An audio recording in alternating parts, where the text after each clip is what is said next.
You're on mute. Good afternoon.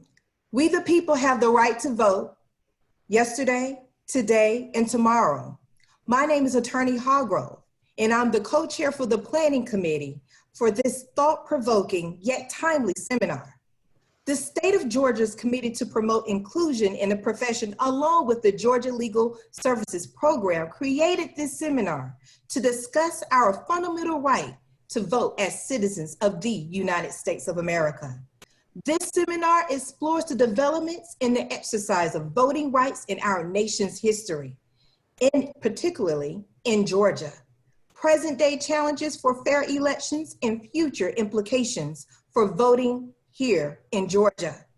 But before we begin, I have a couple of housekeeping rules I would like to go over. This panel of discussion is created with 3 panels, 35 minutes each. If you are an attorney here in the state of Georgia, you will be eligible to receive 2-hour CLE credits. However, you do not have to submit any paperwork or documentation. When you register for this particular seminar, if you provided your bar number, we will submit those forms and lists to the State Bar of Georgia. And all you have to do is just pay for your CLE credits at the end of the year. Now, there will be no Q&A, no question and answer portion during this seminar, but the participants may submit questions during the chat room for later responses. And if you are viewing through Facebook, you may submit them on the Facebook page. The program will be recorded and accessible on the Georgia Legal Services website, that information will be provided at a later time.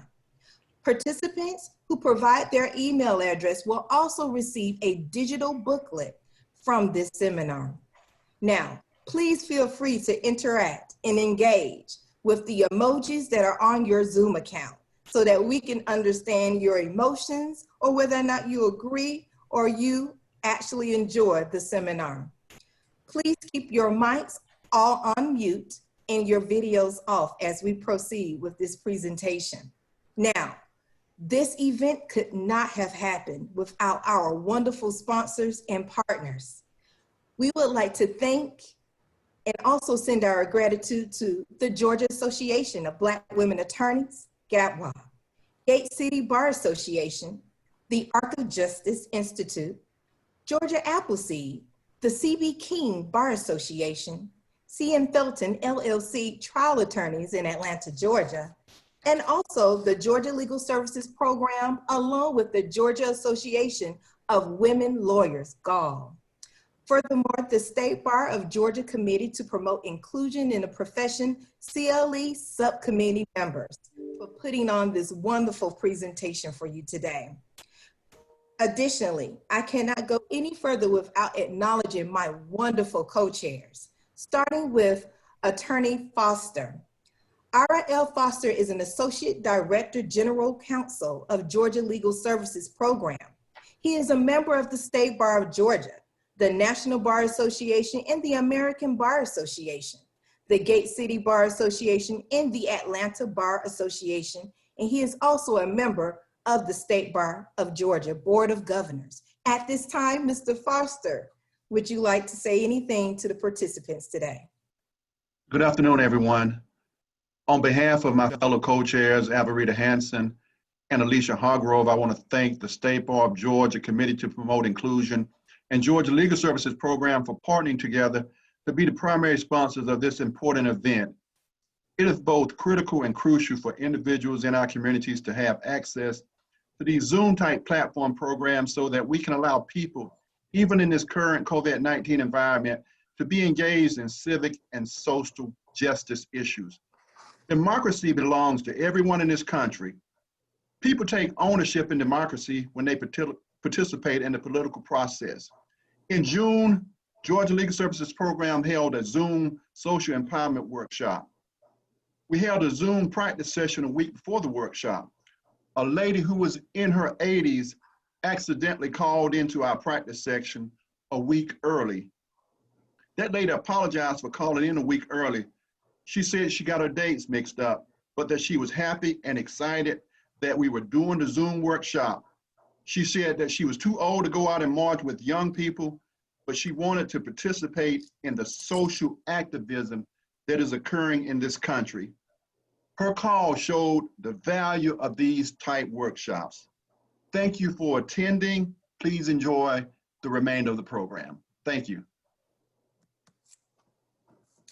We also have another co-chair, Attorney Avarita L. Hanson. She is currently a legal consultant and focuses her work on professional responsibility, professionalism, and representation of select clients. She retired after serving 11 years as Executive Director of the Chief Justice Commission on Professionalism. She has served the legal community and the community at large for more than 39 years.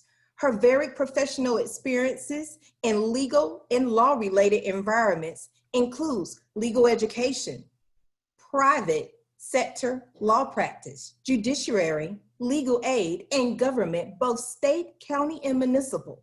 Serving as Associate Dean and Associate Professor at Atlanta's John Marshall Law School from 2000 until 2006. She taught several courses, chaired the admissions committee, and advised the Black Law Students Association that now bears her name. In special dedication to her, they even provided a scholarship in her honor on April of 2018. Now I bring to you Attorney Hanson. Well, I hadn't really planned to talk. I'm one who likes to let my good deeds speak for themselves. So I am going to pass the mic I'm delighted to do this. This is in the great tradition that GAB was started probably over 30 years ago of putting on a social justice seminar at the annual meeting of the State Bar. And of course, COVID changed our plans this year, but our panelists and our other participants stepped forward, and we're delighted to bring this to you today. Thank you. Now, as we start this journey of talking about and making an in-depth discussion about voter rights here in the state of Georgia, I would like to introduce our two dynamic panelists. Today, we also have two dynamic panelists, Attorney Pope, and then we also have Attorney Roberts Williams. But before we do that, I would like greetings to be brought by both of our dynamic women in leadership here in the state of Georgia. We have Attorney Dawn Jones. On June the 13th, 2020, Dawn M. Jones was installed as the 58th president of the State Bar of Georgia, becoming the second person of color and the fourth woman to serve in that position. Dawn, a former ICU registered nurse for 14 years, attended the part-time evening program at Georgia State University College of Law. After graduating in 2000 and being admitted to the Georgia Bar, Dawn began her legal career at a mid-sized insurance defense firm in Atlanta, Georgia. She then served as an associate general counsel for the Grady Health System as the associate general counsel. And then for 10 years, Dawn applied her medical training and background to defend manufacturers of pharmaceutical products and tobacco and other consumer goods in a nationwide product liability, toxic tort, and max tort litigation as a senior attorney at King & Spalding. In May of 2014, Dawn established the firm of Dawn M. Jones, LLC, and to obtain justice for her clients and their families for injuries resulting from malpractice, trucking collisions, serious slip, trip, and falls, and nursing home negligence, wrongful death, and other serious tort-related matters. In addition to her role as State Bar of Georgia president, Dawn actively serves on several other boards and has held significant leadership roles in the past, including president of the Georgia Association of Black Women Attorneys and president of the Atlanta Legal Aid Society. Since becoming a lawyer, Dawn has received numerous honors and awards, too numerous to mention here in this brief introduction.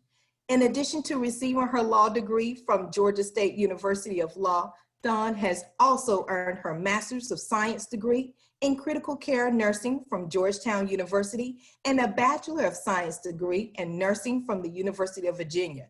For further details, please see her at her law firm and her law firm's website at www.dawnjonеslaw.com, located in Atlanta, Georgia. Thank you, Attorney Jones. You may bring greetings.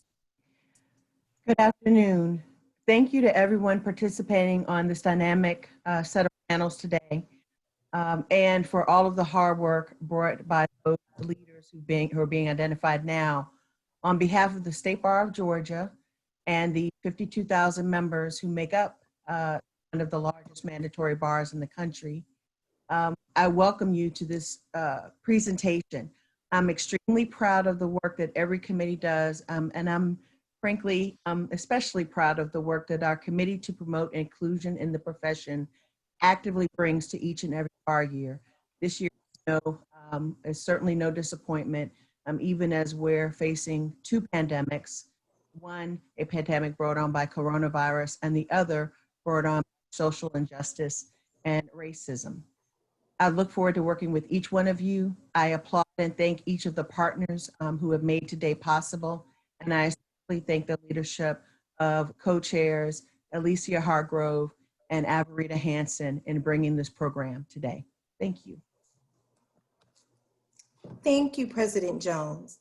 Next, I bring you greetings also from the National Bar Association President, C.K. Hoffler. C.K. Hoffler is a seasoned trial lawyer and CEO of the C.K. Hoffler firm, a trilingual law firm, English, French, and Spanish, based in Atlanta, Georgia. She specializes in commercial litigation opioid litigation, catastrophic injury, civil rights, global commercial transactions, and medical negligence, wrongful death, and employment cases. Ms. Hoffler is licensed in Georgia, Florida, Virginia, DC, and Pennsylvania. Today, C.K. Hoffler and her team has tried or settled cases totaling over $800 million, an accomplished attorney. Ms. Hoffler was previously a partner at Edmund, Lindsay, and Hoffler LLP and a partner at the Willie Gary firm in Florida, where she ran the commercial and international litigation practice for 13 years. She is also counsel to civil rights icon, the Reverend Jesse Jackson, and has represented him in the Rainbow Push and Wall Street Project for the past 30 years. Ms. Hoffler also lectures extensively on trial and best practices strategies to legal professionals and young lawyers across the nation. On July the 29th, 2020, Ms. Hoffler was sworn in as the president of the National Bar Association. Ms. Hoffler received her JD from Georgetown, BA from Smith College, and studied at the Collège de Le Mans University of Geneva in Switzerland and Branksome Hall in Canada. She speaks French fluently and is proficient in Spanish and Portuguese. She holds a number of honors and awards for her achievements in law and is active in her community. You may visit C.K. Hoffler's firm that's located in Atlanta, Georgia, by clicking on www.ckhofflerfirm.com. I bring you Attorney Hoffler. Well, thank you so much, Alicia Hargrove, for that magnificent introduction. I also want to thank my dear friend and sister, Averita Hansen, for her extraordinary work on this project, Ira Foster, the incomparable Charles Johnson, and others who had a hand in putting this together, coming after that magnificent Dawn Jones, who we are so proud of. I just beam with joy and pride when I hear her speak and know what she stands for. And I'm honored to be here today to talk about social justice very briefly. We are in a crisis in this country of a magnitude we haven't seen in many, many years. And at the National Bar this year, we have 3 things that we're focused on: election suppression, COVID-19, and police brutality. We had a crushing blow in the Breonna Taylor case yesterday, where there's not a single indictment related to her murder, but yet there's indictment for the endangerment of a white family, but not a Black family, after the 32 rounds were shot into her apartment. So we have a lot of work to do. We know we had a crushing blow with the death of Justice Ruth Bader Ginsburg, who was a champion of voting rights. Yes, she was a champion of women's rights, reproductive rights, civil rights, but voting rights. Her crushing, and I use the word crushing, dissenting opinion in Shelby versus Holder is the reason why we see a lot of the election suppression now. And so I say to you all, I say to everyone, our fight is alive and well. We must fight to protect the right to vote. And that's why at the NBA, we are dispersing over 7,000 lawyers into our election protection program. We have historic relationships with the AKAs, the Kappas, the Alphas, and others from the Divine Nine. We're inking a deal with the Qs and other of the Divine Nine, because we all see that this election is an election that's going to define this country and indeed the world in terms of social justice, democracy, and free and fair elections. So against that backdrop, I want to say thank you so much for what you all do. Thank you for this magnificent program. Thank you for including me in this program. I simply love what you all are doing, and anytime you need help from the National Bar Association, we're here, we got your back, and we're going to be a partner in this noble effort. Thank you. Thank you so much, Attorney Hoffler, for those inspiring words. Thank you. At this time, I'm now going to introduce our brilliant moderators for today's presentation. Starting again with Attorney Derek Alexander Pope. The moderator of our first 2 panels described himself as a composer and conductor of ideas.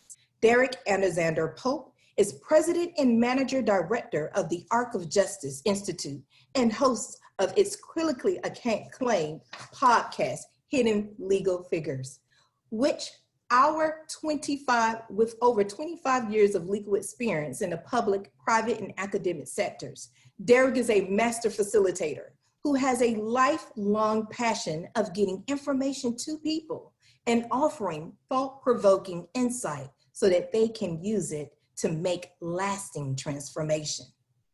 Now, we also have another moderator for today's presentation as well, Attorney Tiffany Roberts Williams. First as a public defender with the Atlanta Judicial Circuit Public Defender and later as a solo practitioner, Tiffany Williams Roberts joined the Southern Center for Human Rights in 2018 as the Community Engagement and Movement Building Council. A community organizer and activist, she has represented hundreds of indigent clients facing felony prosecutions and has dedicated her practice to pro bono representation of activists and organizers.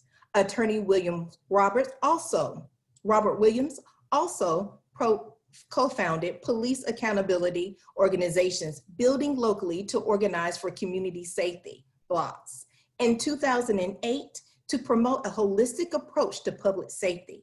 Tiffany is the former deputy director of the National Institute for Teaching Ethics and Professionalism at Georgia State University College of Law, where she now serves as the instructor. At this time, I would like to turn it over to both of our moderators for today's journey into voting rights here in the state of Georgia.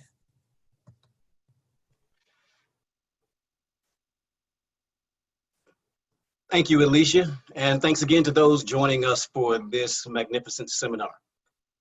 Frederick Douglass called it a wall of fire for our protection.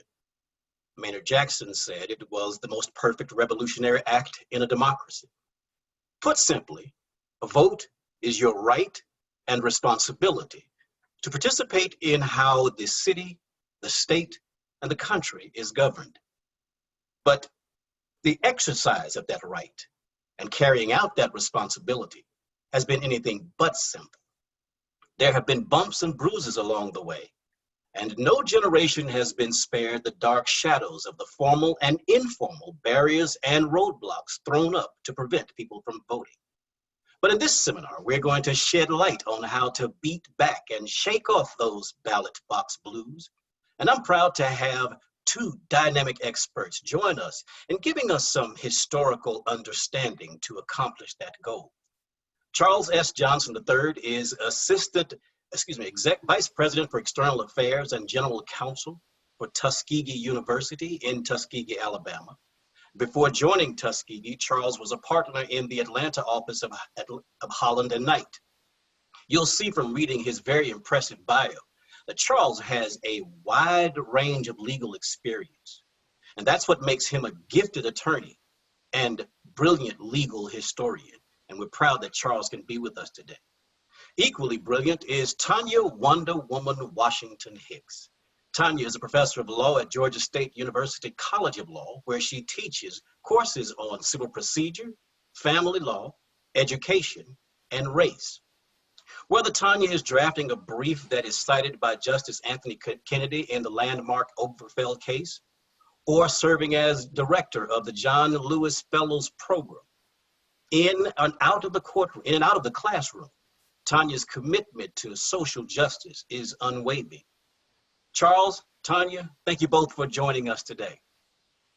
It's great to be here. Good to be here.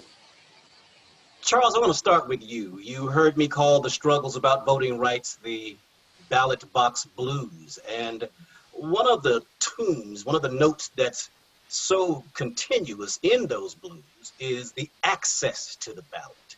Who has the right to vote? Charles, what is the origin of voting rights for African-American citizens, and what are also some of the social forces that have been used to protect that right and to prevent it?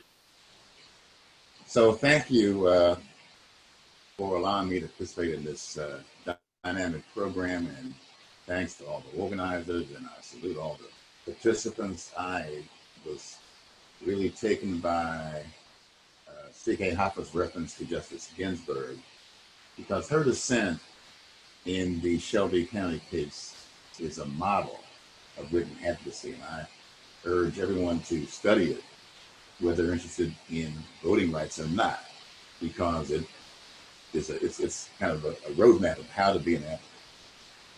But to address your question, Derek, the right of African Americans to participate fully in the political process and the political life of this nation has been a contested right ever since the dawn of the Republic.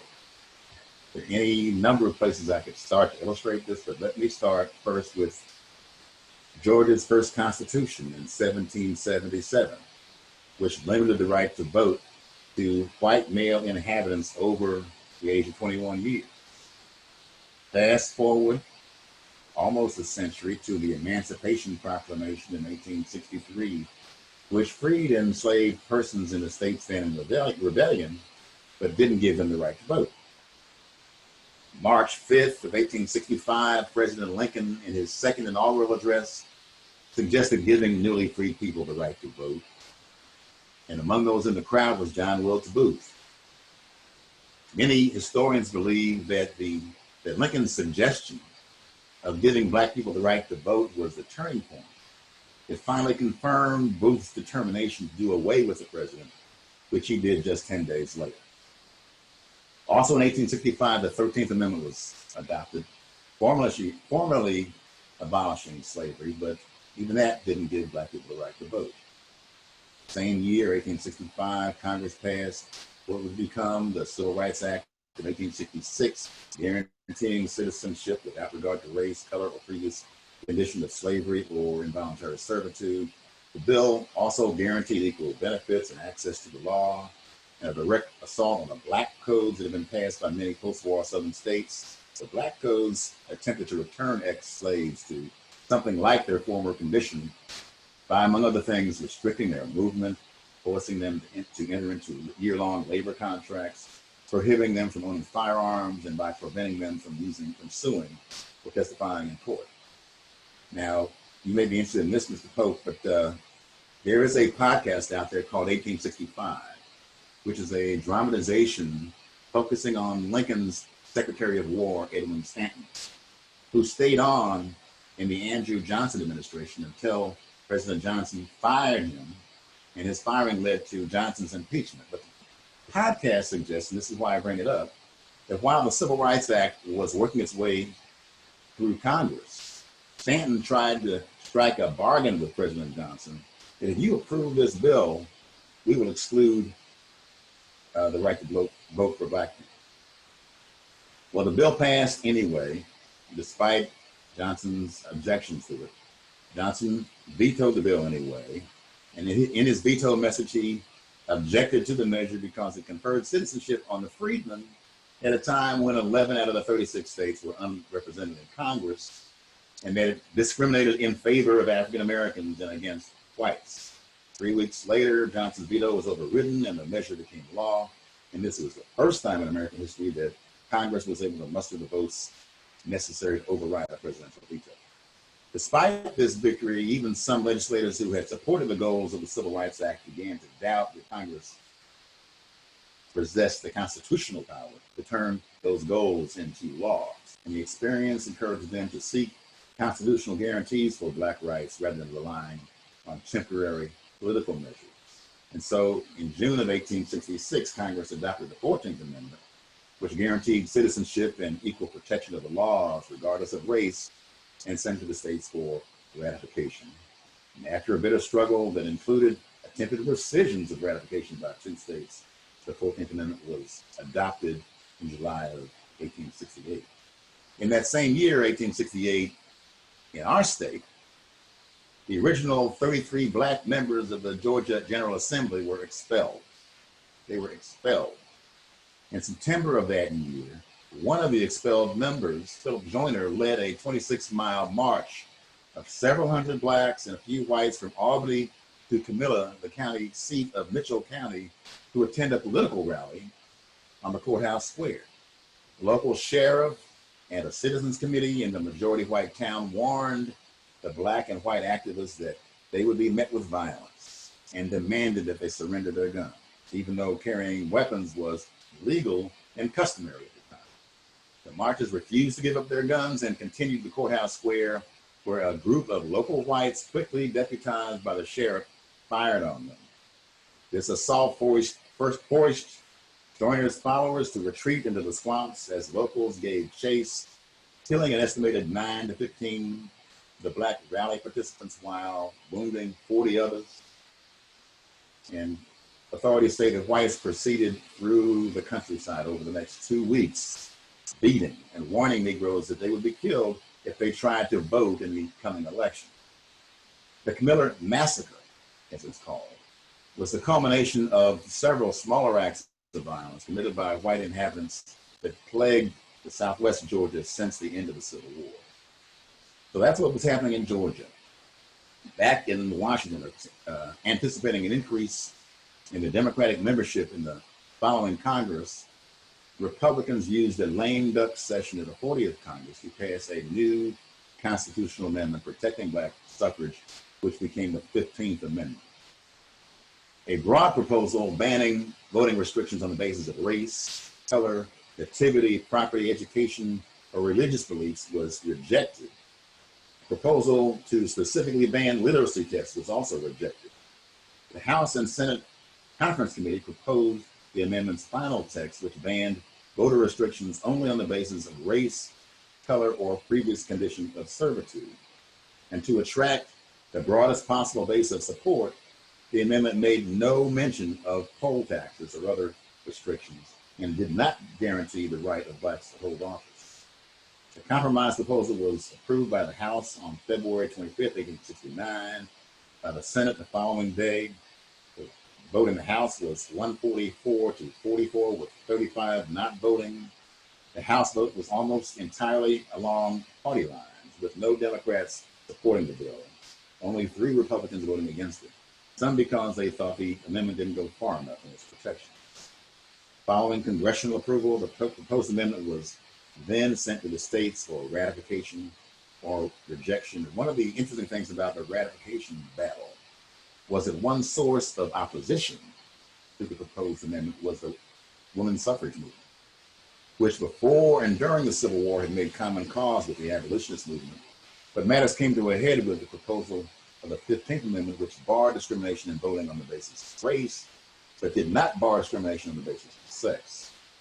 So after an acrimonious debate, the American Equal Rights Association, the leading suffragist group, split into 2 rival organizations: the National Women's Suffrage Association of Susan B. Anthony and Elizabeth Cady Stanton, who opposed the amendment, and the American Women's Suffrage Association of Lucy Stone and Henry Brown Blackwell, who supported it. The 2 groups remained divided until the 1890s. But anyway, in February of 1870, Georgia, Iowa, and Nebraska were the last states to ratify the amendment, bringing the total ratifying states to 29. And 29 is 1 more than the required 28 ratifications among the 37 states. And the fact that there was 1 extra state compensated for the fact that the New York legislature had passed a resolution withdrawing its previous ratification. 1871, the Enforcement Acts were passed by Congress to authorize federal prosecution of the KKK and others who violated the amendment. 1871, in spite of all that, legislation was passed in Georgia to reinstate the poll tax, to eliminate local elections and provide instead for the governor to appoint local officials in McIntosh County, which was Tunis Campbell's political base, to establish to abolish school board elections and provide instead for school board to be appointed by grand juries. 1872, Georgia elections were characterized by widespread voter fraud and violence by whites. So white supremacists such as the KKK used paramilitary violence to prevent Blacks from voting, not only in Georgia, but across the country. So in 1873, in Colfax, Louisiana, somewhere between 62 and 153 Black people were killed while attempting to defend their right to vote. And most of them were killed after they had surrendered.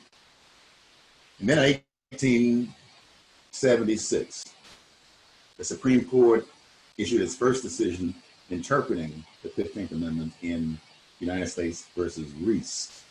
And in that case, the court interpreted the amendment narrowly upholding ostensibly race-neutral limitations on voting, including poll taxes, literacy tests, and grandfather clauses. And grandfather clause is a clause that exempts citizens from other voting requirements if their grandfathers had been registered voters, and not a lot of Black people would fit that category.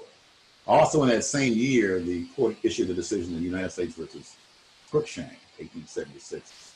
The Supreme Court ruled that the federal government did not have the authority to prosecute the perpetrators of the Colfax massacre because they were not state actors. So by the time Rutherford B. Hayes was elected president and withdrew the federal troops from the South in 1877, marking the end of Reconstruction, the stage had already been set for the practical nullification of the 15th Amendment in the Southern states. So that's a little back.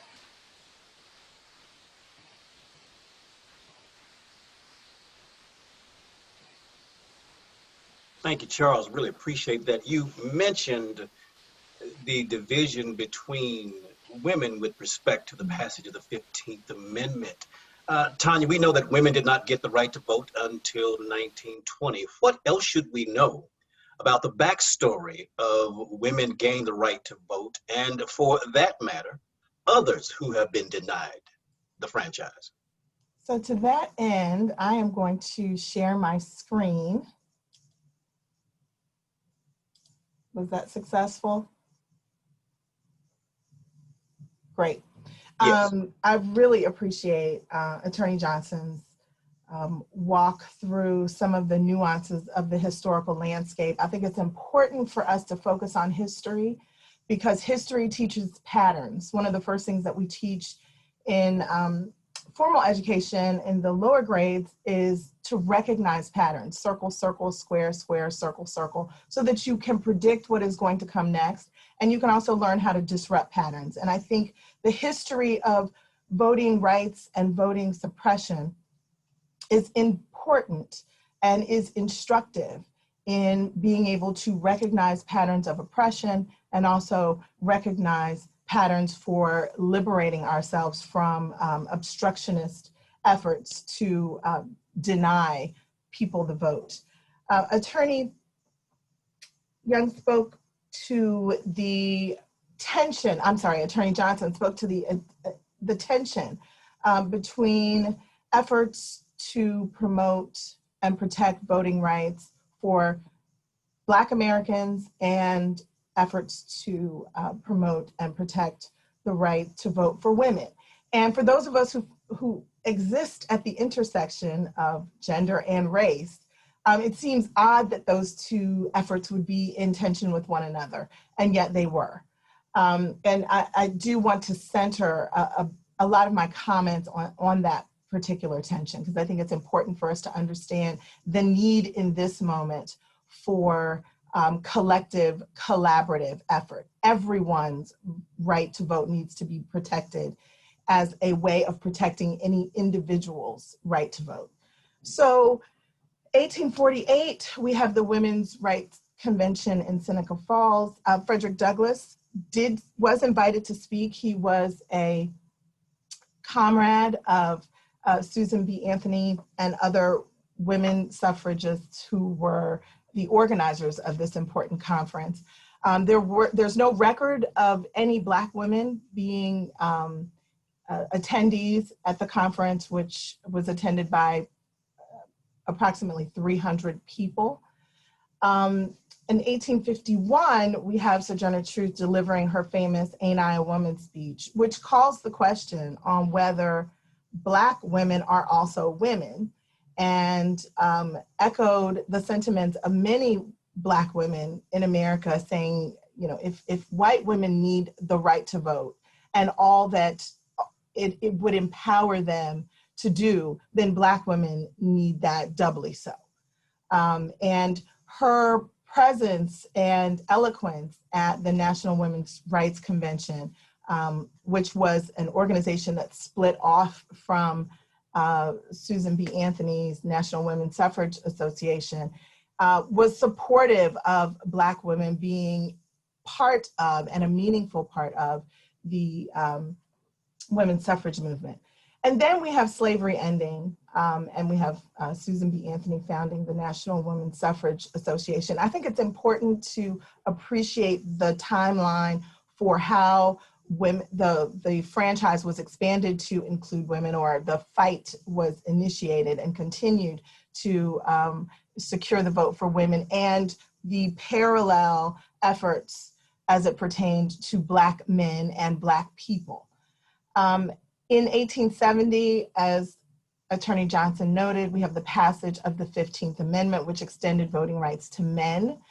It's important to know that the franchise in its initial conception was focused on white men, and not all white men who owned property. So at that point, we were talking about perhaps estimates between 5 and 6% of the general population held the franchise. And everyone else had to fight in order to be included in that important right. In 1896, we have Harriet Tubman and Frances Harper and Ida B. Wells and Mary Church Terrell founding the National Association of Colored Women's Club. And part of their advocacy was around the franchise. And we see in 1896 the need for them to do so because they were not necessarily included in the efforts that were advanced by white suffragists. And they wanted to make sure that Black women were also being represented in efforts to extend the franchise to women.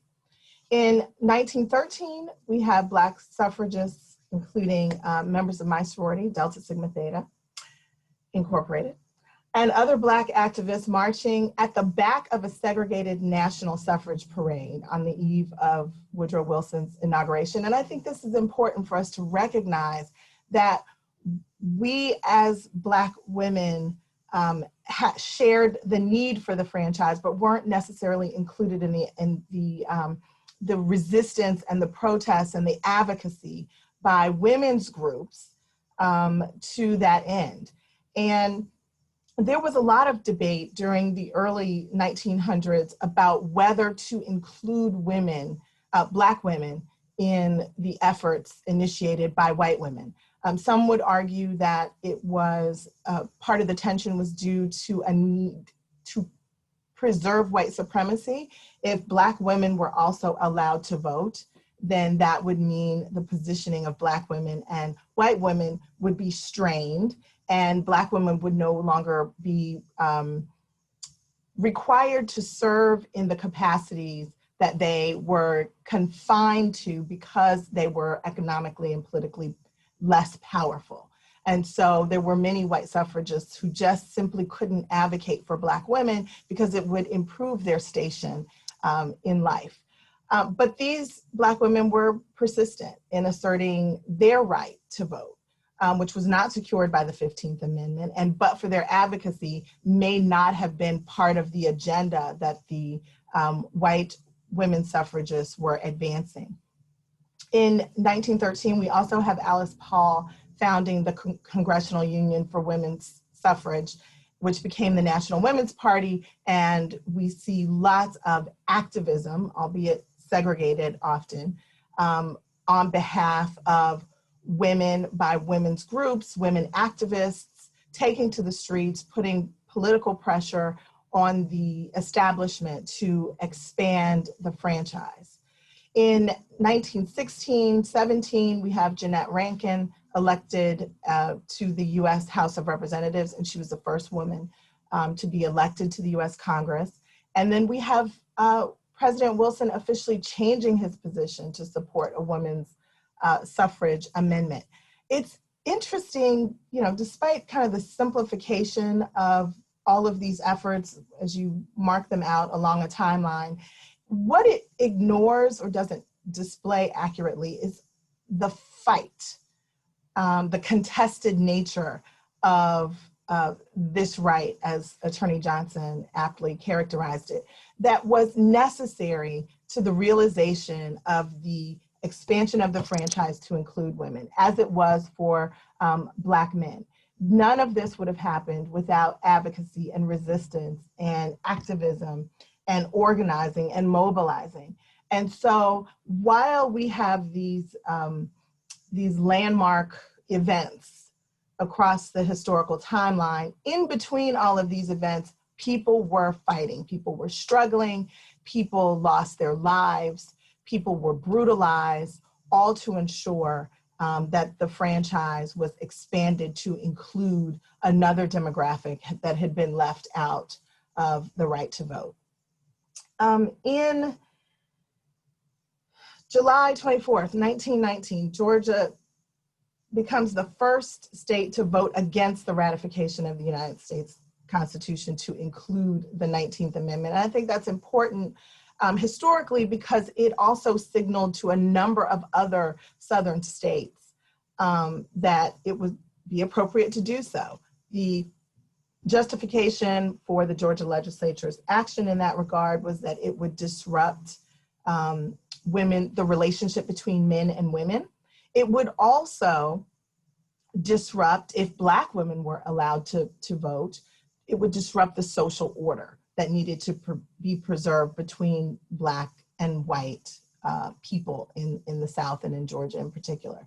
And then August 1920, Tennessee becomes the 36th state to vote in support of ratifying the US Constitution to include the 19th Amendment, and the amendment passes.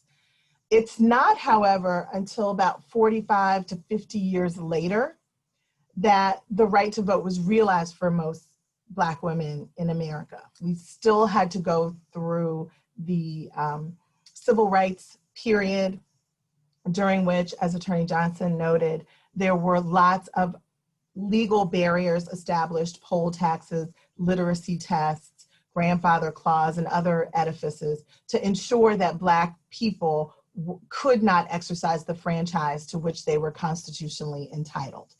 And again, as a result of massive resistance and mobilizing and the shedding of blood and the giving of life, the Voting Rights Act of 1965 was passed, and Black women were finally able to exercise this franchise. So when we celebrate the passage, the 100th anniversary of the passage of the 19th Amendment, Black women and many other women of color can't fully celebrate the realization of their right to vote because it wasn't realized, it wasn't made manifest until a second struggle took place.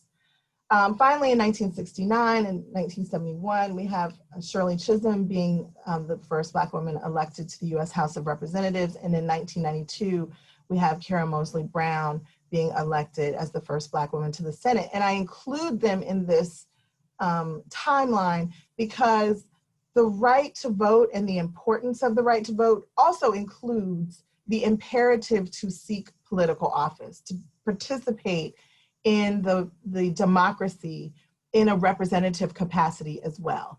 And I think that the present moment in which we find ourselves with the news that President Hoffner mentioned yesterday about the outcome of the legal action being brought against the police officers who killed Ms. Taylor highlights the importance of voting, and it highlights the importance of who we vote for local positions, state positions, and federal positions. Attorney generals are elected officials. We vote them into office, and we need to exercise our franchise, and we also need to run for those offices so that we can have representation that understands our interests and reflects our needs. Tanya, thank you for that. You mentioned that history is important because it allows us to recognize patterns. And you closed your comments with referencing what is taking place in Louisville and the importance of having people elected to certain positions. One of the patterns that Charles talked about that repeated itself during the historical aspect was the violence and intimidation that was actually conducted against people seeking not to run for office, but just to seek to vote someone into office. I want both of you to talk a little bit about other patterns that you've seen that are carrying themselves out at this particular moment with a specific emphasis on those qualifications to access the ballot. Charles, you mentioned that the 1777 Constitution of Georgia limited the right to vote to white men who owned property. Now, there's got to be some reasonable qualifications to right to vote. I mean, we don't think that we're going to let 3-year-olds go into the booth and select who should be attorney general. So what are some legitimate qualifications, but also some of the patterns you see that are playing themselves out now in disqualifying people? I want to speak to one in particular, and that is a pattern that is really permitted by the 15th Amendment. Because the 15th Amendment Charles, let me interrupt you. Would you go ahead and bring your video back up, please? Okay, I'm sorry. Thank you. See if I can figure out how to do that. Okay. So the 15th Amendment bars discrimination and bars discrimination in voting. The consequence of that is that in 2006, there were 5.3 million Americans, 1 in every 20 voting age adults, who were denied the right to vote because of a past or current felony conviction. The vast majority of these 5.3 million people were not currently in prison. Many were barred from voting for life. In several American states, 1 in 4 Black men could not vote due to a felony conviction. The disenfranchisement of former felons in Florida who had complied with their entire sentences likely swung that state towards George W. Bush in the 2000 presidential elections, effectively deciding both the election nationally and the course of American history. So I want to be clear, the 15th Amendment allows states to bar current and former felons from voting, but it doesn't require it. So we're seeing several states. I want to piggyback on that and then highlight another pattern that I see. So these voter disenfranchisement laws are state laws, right? And so different states have different prohibited bases for voting depending on what your charge was, and there are certain requirements that you can satisfy after you've served your sentence. In some states, they're more relaxed. In other states, they are more restrictive. And in one state, I believe it's Rhode Island, you can actually vote from jail.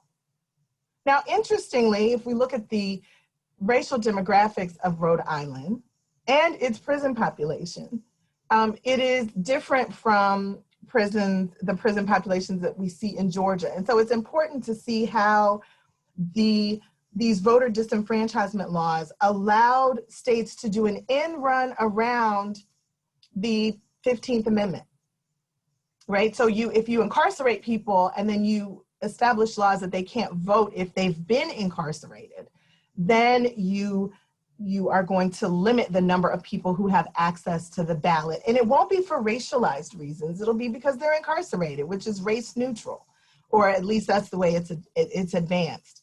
Another pattern that we see dating back to Reconstruction is the fear of voting fraud.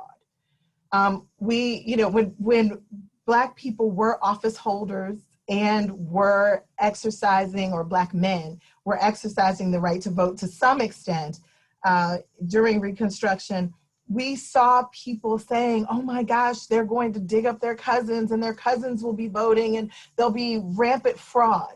Now, we hear those same arguments being made in 2020, that there is so much potential fraud that we need to make sure that we have in place these very severe and restrictive voter requirements to prevent it. And yet when asked to produce documentation to show that there's such extensive fraud, the response is often, unpersuasive at best. There is the amount of fraud does not justify the severe restrictions. Our voting laws are oriented toward restricting the right to vote rather than freeing people to vote. We could have a national holiday where everyone is allowed to vote. We could have restrictions or requirements to vote like they have in other countries where you have to vote in order to receive certain services. Those types of qualifications would encourage people to exercise the franchise rather than limit people from doing so. So when we look at the qualifications that exist now, the only conclusion I can draw is that we don't want people voting. We don't want more people exercising the franchise. We want fewer people exercising the franchise and certain people exercising the franchise. So let me add to that. So if we're talking about patterns, one of the discernible patterns leading up to the passage of the Voting Rights Act and leading up to particularly Section 5 was the sheer inventiveness of people who were trying to prevent Black people from voting. So in the legislative record leading to the passage of the Voting Rights Act, they talked about the fact that, well, before the passage of the act and certainly before the passage of Section 5, you had the requirement was there was no pre-clearance requirement. So anytime there was an obstruction on voting, you would have to sue and incur millions of dollars, and the suit would drag on past the election. Maybe you would win, maybe you would lose. But guess what? If you won, first of all, the election had already passed, and secondly, the people that were trying to stop Black people from voting came up with another way, another obstacle.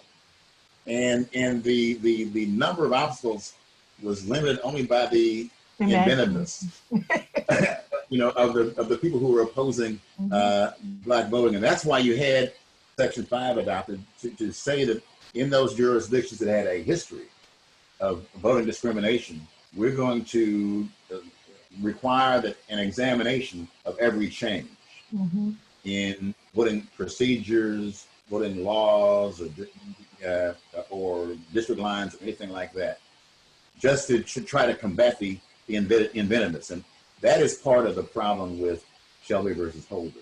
You no longer have the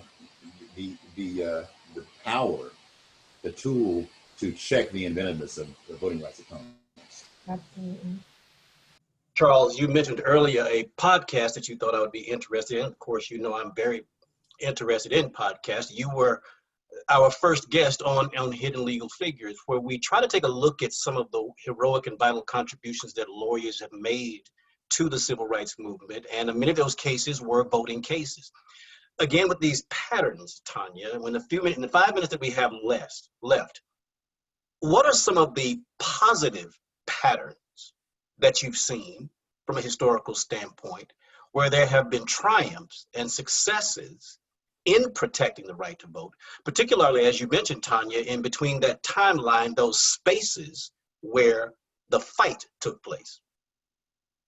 So one of the things that I said about patterns, and I'm only going to use half of that 5 minutes, Derek, because I really want to hear from Attorney Johnson on this point. Some of the patterns are obstructionist in nature, but some of the patterns are instructive in terms of ways that we can circumvent or challenge the roadblocks that are put up in front of us. And I want to focus on the spirit and will of community activists and civil rights attorneys to engage and mobilize the public around voting, because I think that is a pattern that we can use today and that we need to use to ensure that we have many people participating in this upcoming November election. So the Souls to the Polls efforts, making sure that people are clear about when they are voting and where they are voting. We have polling places that are being closed. I just got an email today about a number of polling places that are closing, and many people aren't aware of that. I am going to go through my neighborhood and make sure that the older legacy residents in my neighborhood, many of whom are not using the internet, are aware of the fact that the polling place that's down the street and most convenient for them is no longer available, and that I'm available to help get them to the polls. Those community organizing tactics that we have used in the past to challenge efforts to keep us from the ballot box are the ones that we need to engage. I love that the focus, that there's a huge focus on planning your vote. And I want us to all think about What do we need to do? We know that voter suppression is alive and well in Georgia. I am so grateful to the organizations and the attorneys that are doing work to fight that suppression. And that suppression is going to still exist on the day that we are all casting our ballots. So we need to circumvent that, and we need to have a strategy for doing it. And this panel and this CLE, I think, is part of that effort to make sure that we are empowered to vote, notwithstanding the continued obstructionist efforts to ensure that we don't. If it wasn't that important, people would not have spent a documented amount of time and energy erecting barriers to the franchise. So if the question is about positive patterns, then you can look at the same data and come to different conclusions. So that Chief Justice Roberts, in his opinion in Shelby versus Holder, looked at the election of Barack Obama and came to the conclusion that we must not need the protections of Section 5. And I would draw a different conclusion from the same data. And that conclusion was the voters were engaged. Voters were engaged by the candidate for sure. But voters were also engaged, I believe, by the fact that they had already begun to get the message that voting must be important because there are people fighting so hard to keep you from voting. And so when people are engaged, that's a positive pattern, and that leads to positive results quite often. Tanya, Charles, this has been so informative, so helpful. I told the audience at the beginning that you two were dynamic, and I want to thank you for helping me keep my word to them. You did not disappoint. We really do appreciate your being here. We're going to transition to our second panel discussion. Tanya and Charles gave us an excellent overview of the historical nature of what was happening. And that leads us definitely into a conversation about the legal efforts that are taking place right now. There was a few years ago, there was a game show called Name That Tune, where contestants would vie for cash prizes to see if they could identify the title of a song in as few notes as possible. Well, as you mentioned, as you heard me mention earlier, I call these struggles the ballot box blues. And the ballot box blues has another set of notes that are very easy to recognize. And it's called ballot integrity. That's where Tanya and Charles were telling us about some of the suppression issues that were taking place. And just as we had dynamic speakers and panelists in our first segment, we have equally gifted panelists in this segment, Francis Johnson and Sean Young.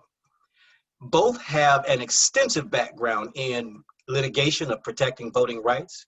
Francis Johnson is the principal at the Johnson firm in Statesboro, Georgia, where he handles cases in personal injury and civil rights matters. He's a former president of the Georgia chapter of the NAACP and has been recently named to head the New Georgia Voter Project. Sean is legal director of the ACLU and has actually been involved in voting rights almost since the beginning of his legal career. They're going to join us right now to tell us some of the issues that are taking place inside the courts that they are dealing with on a daily basis. Francis, Sean, thank you so much for joining us. Thank you so much for having me. Unmute yourself, Francis. Listen, as I mentioned, you both have a great deal of experience in what is called voter suppression, but would you mind telling the audience what exactly is voter suppression and what forms does it take? Well, Attorney Johnson, please feel free to kick us off. Well, voter suppression is simply anything that thwarts the intent of the 14th and 15th Amendment that fetters access to the franchise, which in a democracy like ours is the cornerstone. Ronald Reagan called it the crown jewel of our democracy when he, in his administration, supported its reauthorization.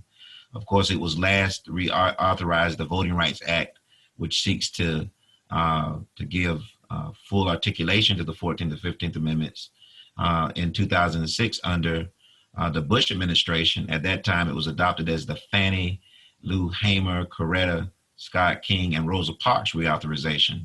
It is anything that thwarts those efforts, and there are so many things that have popped up since Shelby 2013 that gutted the significant parts of the Voting Rights Act, that we can spend the rest of this panel talking about those things. I might define voter suppression into two artificial buckets. The first is the kind of intentional voter suppression on the basis of race that has existed since time immemorial in this country. And then there's the other kind of voter suppression that is not strongly motivated necessarily by discriminatory intent, but has a discriminatory impact on people of color and Black people in particular, motivated often by indifference to this country's sordid history of racial discrimination. What are some of the cases that you've seen that you handled that are taking place now or in the recent past that deal with both that intentional suppression and the discriminatory effect? Well, intentional discrimination is very hard to pin down in the court of law because you don't often have evidence of legislators making overtly racist statements.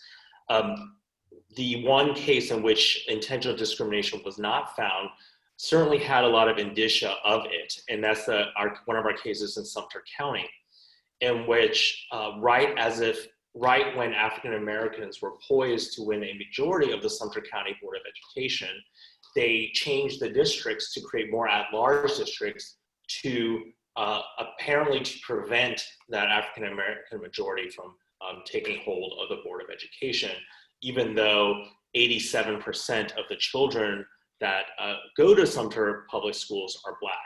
So that would be an example in which we saw many indicia of discrimination, of intentional discrimination. I agree. I'm very familiar with that case. Matter of fact, Dr. John Marshall, who was a stalwart in that area, leader of the NAACP, recently passed. He thought of it as essential work to make sure that the local ambitions of the voting public and those who support the local district were actualized.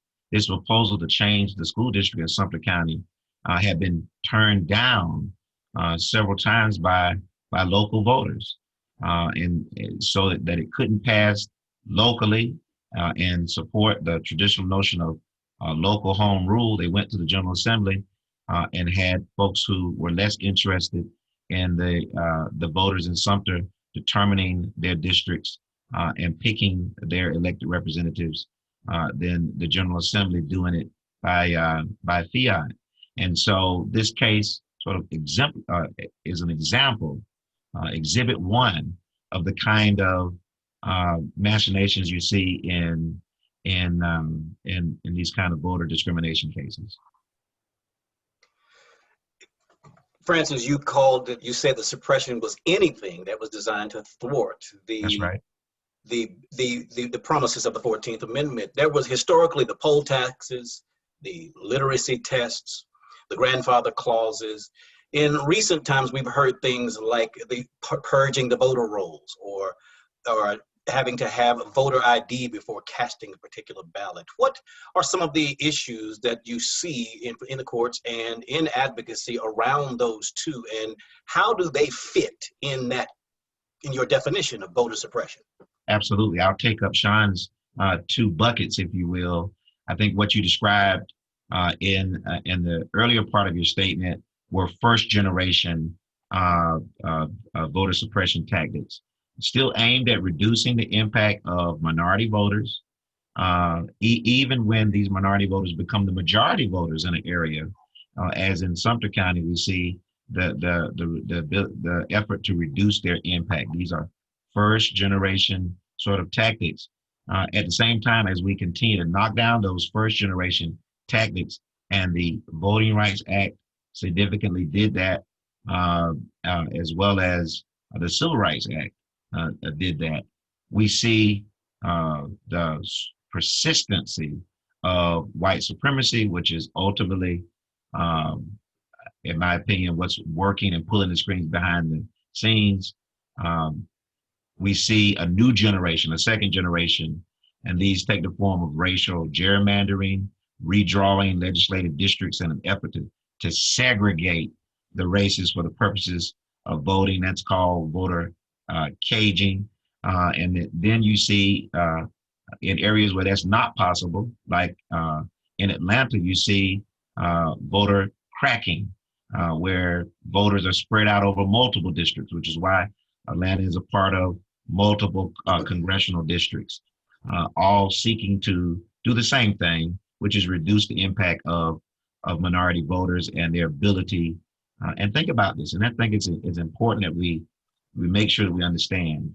This is how we register our determination of what is in our best interest as we seek the common good among the marketplace of policies and ideas. And if you thwart communities' ability to do that, if you subvert their ability to have a voice, then you pervert the democracy. And the kind of unrest that we see in the street is a direct result of policies not reflecting the values of the entire community. And that's the real rub. We start playing with the cornerstone of our democracy. We should not be surprised when the building begins to lean. So these second generation barriers are here, and that we're seeing now a third generation of voter suppression tactics. And you all know this. We saw them in the most recent primary election here in Georgia, where we had the sort of malfunctioning machines, the long lines, which were prevalent in some communities and not in others. We saw communities that would issue a few machines and others who had an abundance of machines, poorly trained staff, finger pointing from the Secretary of State to county officials, and county officials pointing back at the Secretary of State, where it depends on your zip code, the quality of the democracy in terms of the access to the ballot that you would have. This third generation of voter suppression tactics is much more nuanced, more difficult to nail down, and more difficult to hold those responsible accountable. But we must, if we are to keep and preserve this republic. Sean, you have anything to add? Yeah, I think I would talk about some of the current litigation. I'll just pick 3 topics and I'll go through them quickly. The first would be disenfranchisement of people formerly convicted of a felony. I think many may have heard about what happened in Florida. As many people know, as we heard earlier, a lot of felon disenfranchisement laws were passed with the express purpose of preventing Black people from voting, and they were successful. Many of those felon disenfranchisement laws persist to this day, and we're only now reckoning with the impact. Florida is one of the few states that permanently disenfranchised people who were convicted of a felony, even when they had finished their sentence.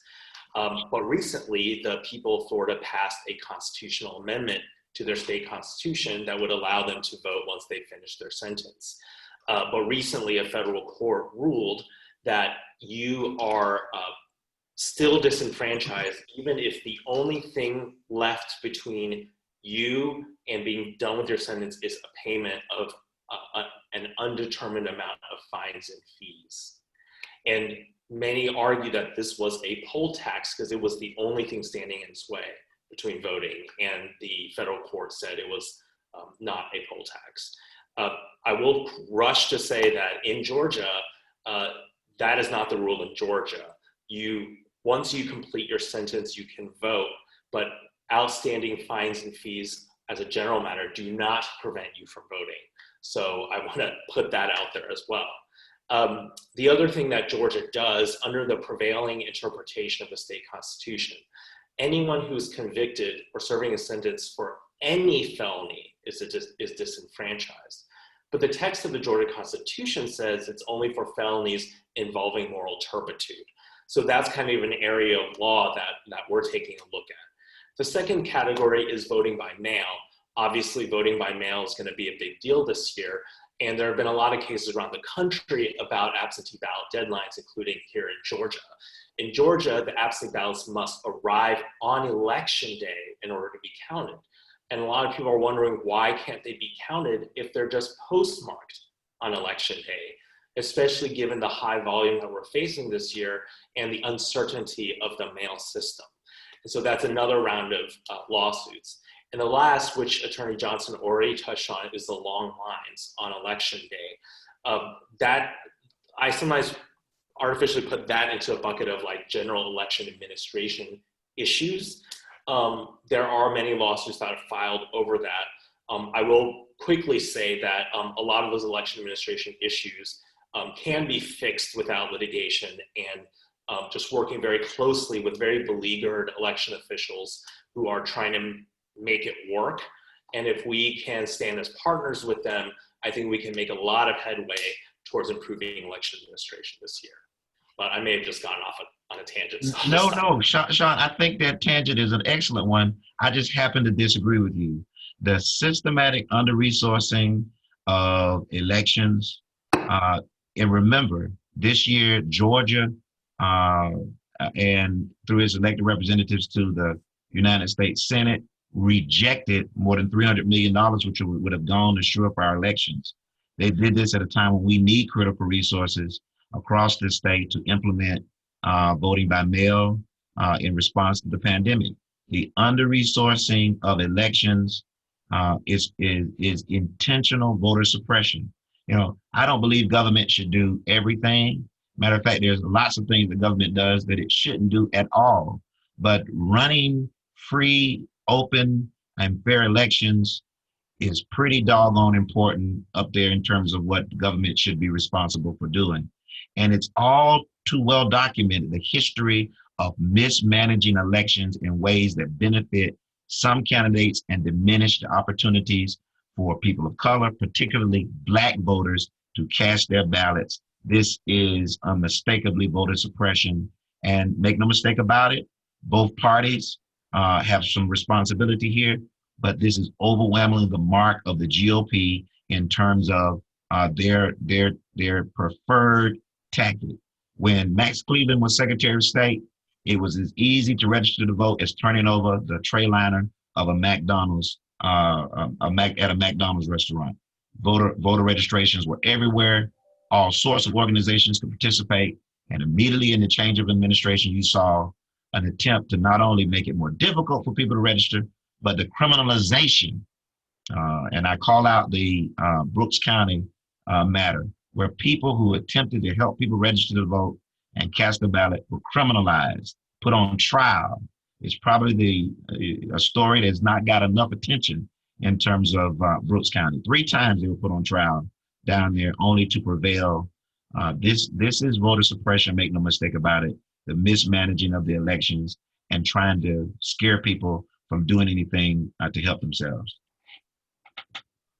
Sean, you said there were 3 cases, 3 examples. You mentioned felony disenfranchisement and the mail-in ballots. What was your 3rd case?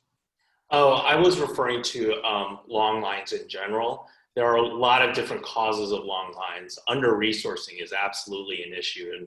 And for that, I would point to not only the state legislature, but also the county commission. Both legislative bodies have failed to adequately provide enough financial and other resources for elected officials to do their job well. So I certainly agree with that. And so there's a lot of litigation surrounding how can we improve election administration so that we don't have long lines on election day.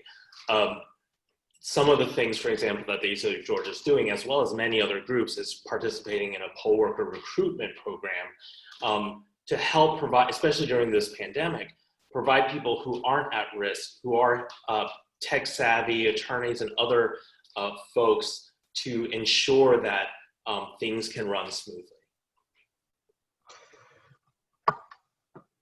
In the earlier panel, Professor Washington talked about these the activities, the advocacy that took place in between the spaces of the historical markers that form a timeline.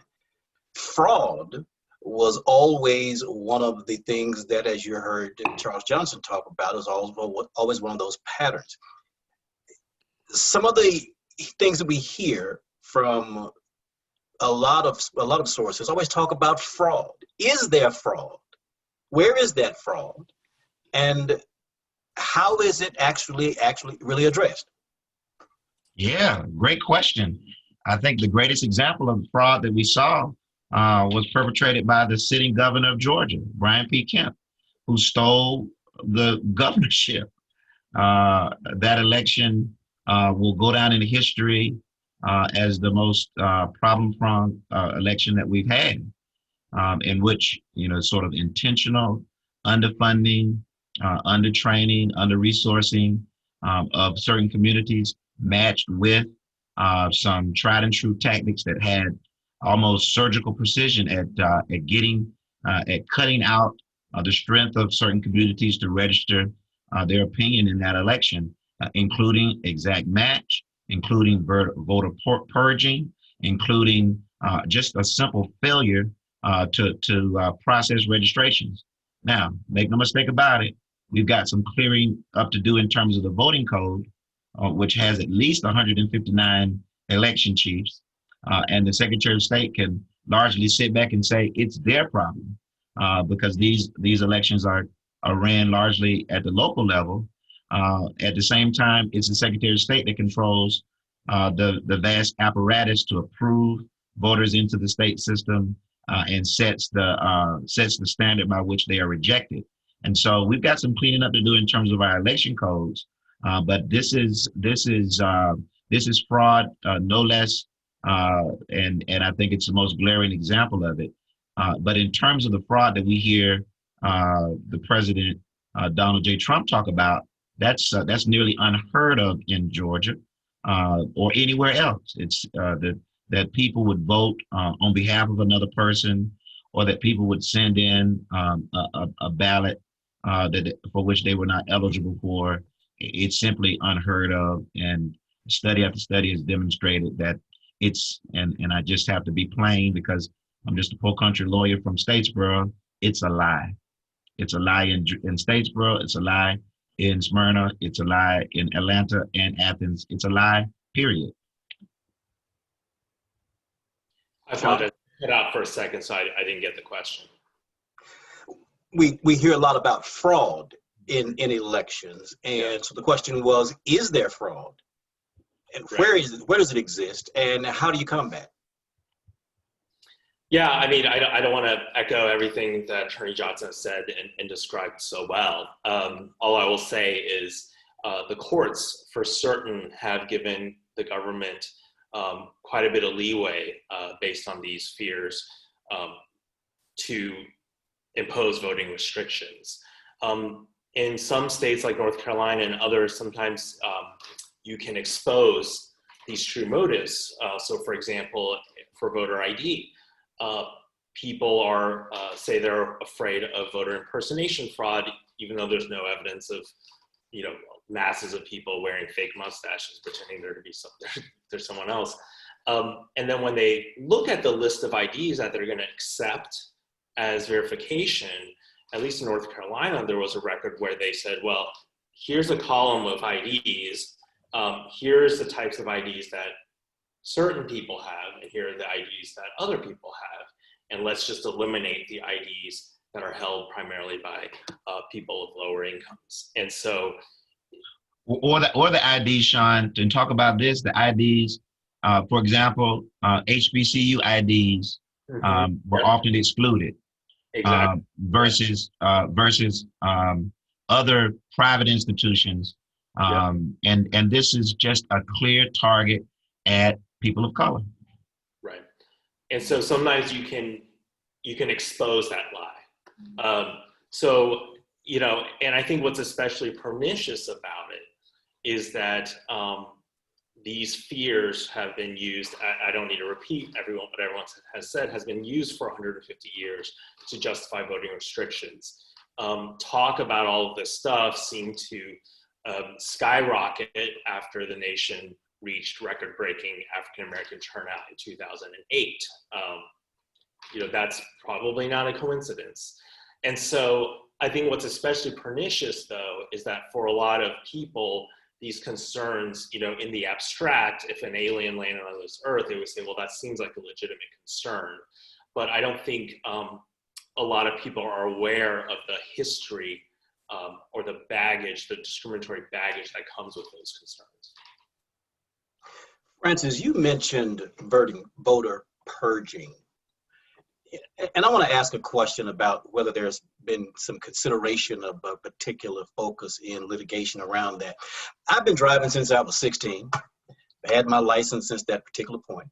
Right. And sometimes I don't get in my car.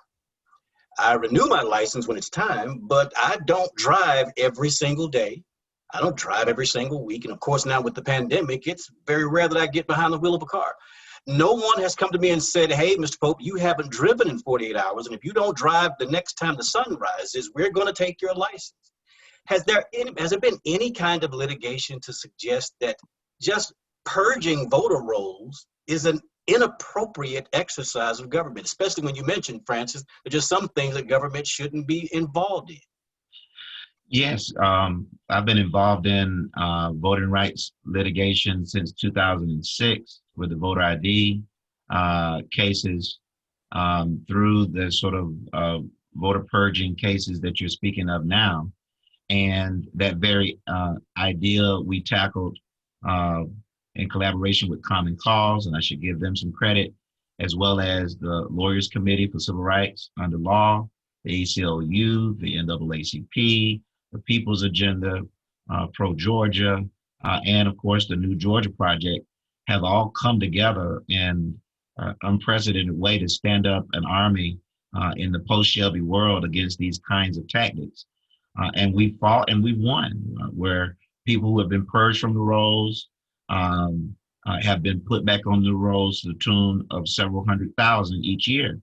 And this is significant. Of course, the excuse given is that we want to make sure the voting rolls are accurate, and there's nothing wrong with that. But there are oftentimes what we call the midterm elections. These are the elections that we have between presidential elections, are often not that competitive given the racialized gerrymandering that we have. So that if you sit in the 12th congressional district where I'm sitting now, it's not a very competitive race. You may choose not to vote there in that election. And the interpretation of some secretaries of state around the nation was that was missing 2 elections was enough to throw you off the rolls. We have, through settlement, come to a different determination here in Georgia. If you don't vote within the last 3 elections, you could run the risk of being purged from the rolls.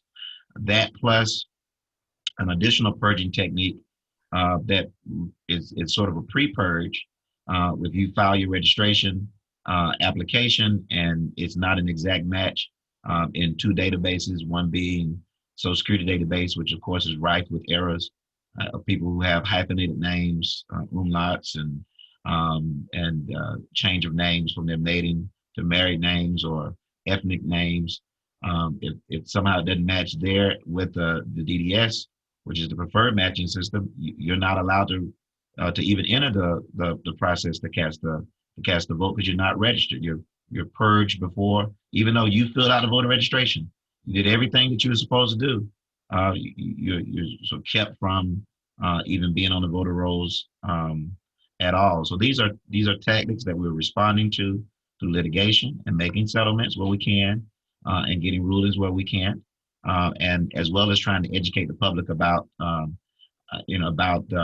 all of these tactics and how to respond. What we have to do is simply overwhelm the polls and show up in record numbers where there's a clear and decisive victory in 2020. I'm not calling sides, whatever side. Folks need to just show up in numbers that cannot be disputed on the margins, because I believe, and Sean talked about this, and maybe he'll get into it a little bit more in terms of the absentee litigation involving postmarks. That ruling came down from federal court here in Georgia. It said so long as it was postmarked, it could count. That ruling is being appealed, and that may form the basis in 40 days for another Supreme Court case to stop the counting of votes. In this case, it would be the absentee votes. And so that scenario is setting up. So don't be surprised when you hear this scenario talked about a lot more as we get closer to the election and this appeal makes its way through the process. And let's make that scenario a moot issue, because if everyone who wants to vote by mail, don't postmark it on election day. Postmark it 3 weeks, if not 4 weeks in advance. Put it in a Dropbox. That's the much more preferable version. But let's and I'm spilling over into the third panel. But yeah, let's make that a moot issue and not send in those things. In fact, I think Sean would agree. The best thing you can do if you want to thwart voter suppression is make a plan today as to how you will cast the ballot and how people in your immediate household and the people that you love and who you want their vote to count as well, how you will vote, whether you will vote early, whether you will go ahead and request an absentee ballot, or whether you will vote in person. Making accounts that the same kinds of things we saw in the primary we're likely to see again. So if you live in an area that is predominantly people of color, you need to choose to exercise the vote through one of the other two means, which is early voting or absentee voting, and make sure you go ahead and put that absentee ballot back in the mail as quickly as possible, with 40 days to election day. And in a real sense, this is no time to play. This is time to get very serious about this. We know Georgia's election system is a hot mess.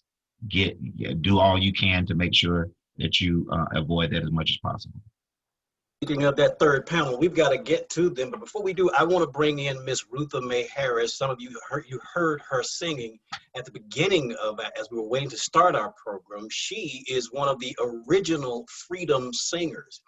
I want her voice to transition to that third panel. And I want to just conclude this by saying thank you to Professor Washington, Charles Johnson, Francis Johnson, and Sean Young.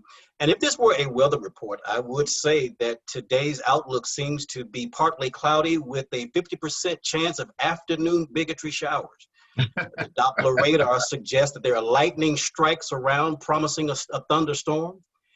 But the 5-day outlook is something that Tiffany Williams Roberts and her panel are going to let us know what the weather will look like beyond today.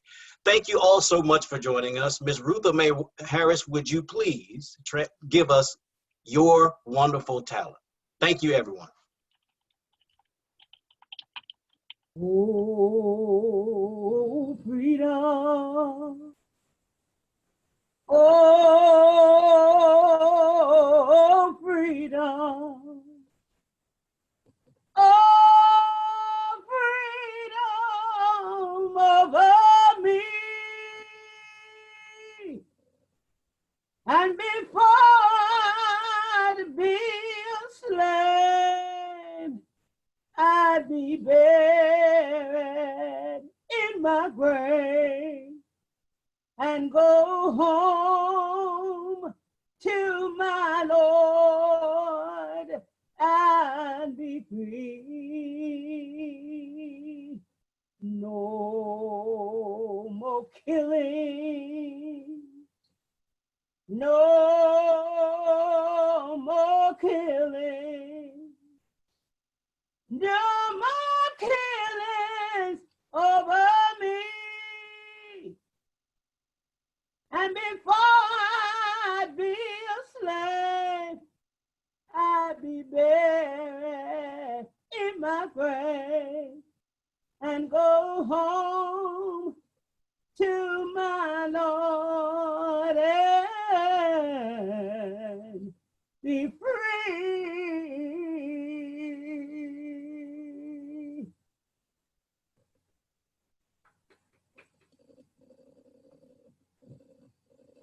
Thank you, Ms. Rutha. Tiffany, take it away. Thank you so much, Derek, and thank you, Ms. Harris. How inspirational. So happy to be here with you all today to moderate this third panel. We'll be joined by Sean Young again, and then Ryan Germany from the Secretary of State's office. I wanted to kick us off by reading a couple of quotes, one from Ida B. Wells and one from Fannie Lou Hamer.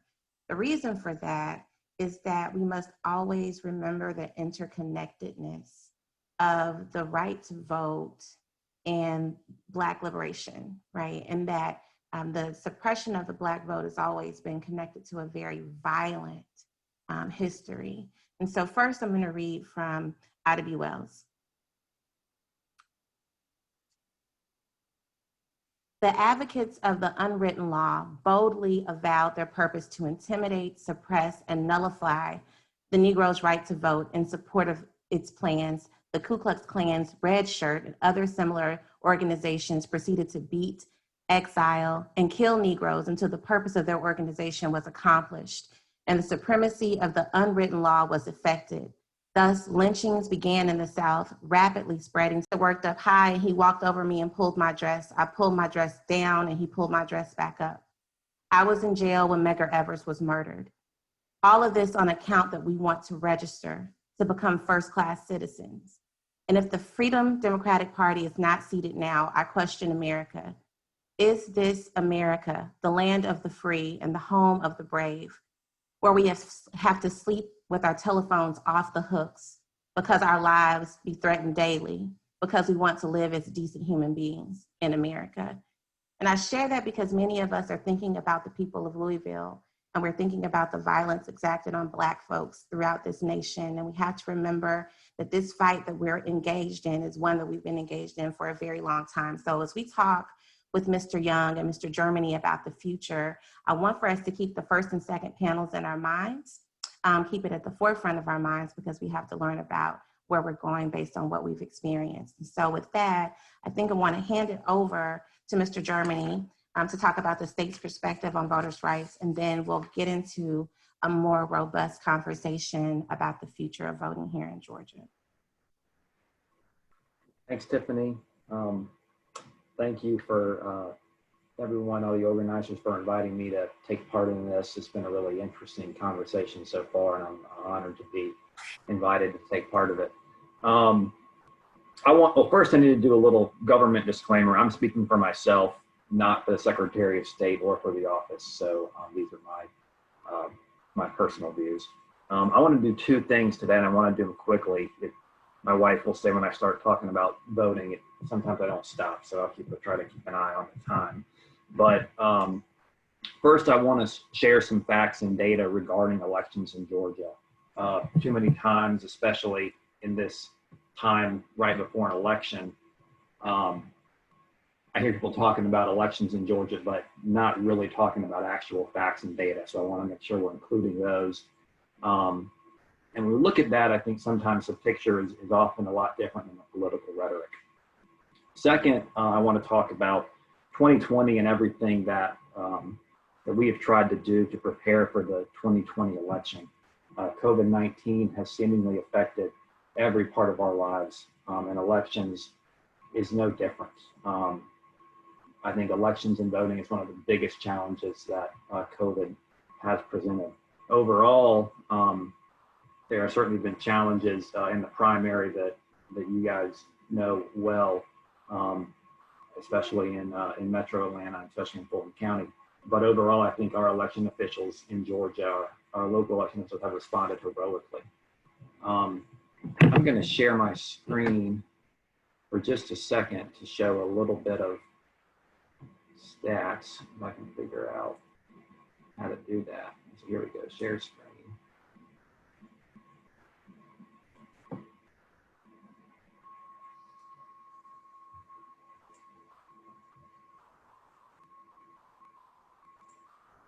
Okay, so just a few kind of quick overview of voting and voter registration in Georgia.